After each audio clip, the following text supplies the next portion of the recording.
দিব।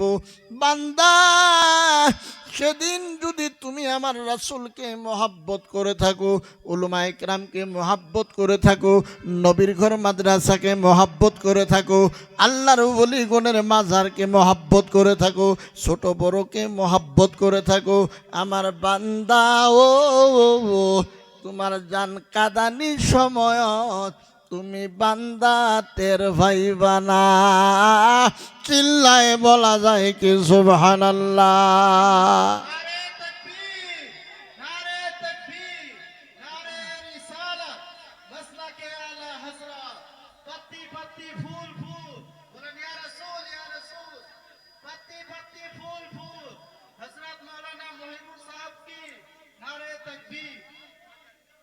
ভাইরা আমার, আল্লাহর নবী সরকারে মদিনা, তাজদারে মদিনা, পয়গম্বরে রসুল, আপনার আমার নবী ও উম্মতের জন্য এত কষ্ট করছে। আমার হাবিব উম্মতের জন্য এমন দেওয়ানা ছিল রে বাবা। কিয়ামতের ময়দানে আল্লাহ রাব্বুল আলামিন জানাবে, নবী গো যা চান ইয়া রাসূলুল্লাহ আপনি করেন। আল্লাহর নবী বলবে, রব্বুল আলামিন আমার গুনাহগার উম্মত, আমি নবী চাই যেন জান্নাতে প্রবেশ করে। জোরে বলুন সুবহানাল্লাহ। আমার ভাইরা, আমার বন্ধুগণ, তাইলে নবী যদি হাসরের ময়দানে উম্মতের পেরেশানি সহ্য করতে না পারে, আল্লাহর নবী যদি হাসরের ময়দানে উম্মতের কষ্টকে সহ্য করতে না পারে, তাইলে আপনি আমি পৃথিবীর মোমেনানের করণীয় কাম কি?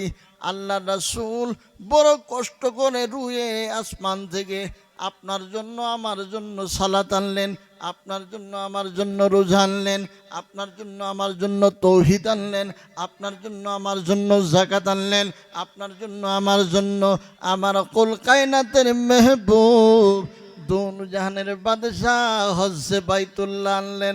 আমার ভাইয়েরা, সব কিছু বাদ দিছেন, নিয়াত করছেন হুজুর গো জীবনে মসজিদে যাব না, ও হুজুর জীবনে আলিমকে ভালোবাসবো না, হুজুর আমি তো মরবো না, হুজুর রাসূলকে আমি ভালোবাসবো না। তাইলে বলুন বাবা, কিয়ামতের ময়দানে আপনার আর আমার অবস্থা কেমন হতে পারে?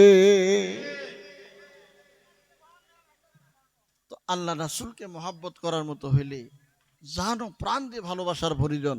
প্যারে মুসলমান, আজ এই শের আলী পাগলা, চিন্তা করে দেন, পাগল মানুষ ছিল, কিন্তু আজ ওনার জন্য যাই হোক 2-4-10 জন মানুষ কান্দে না গো। ওনার ভিতরে নিশ্চয় ভালো একটা গুণ ছিলেন, কিবা একটা আল্লাহর করণীয় পছন্দনীয় কাম ওনার ভিতরে ছিলেন, যার জন্য আজকে ওনার জন্য মানুষ পাগল।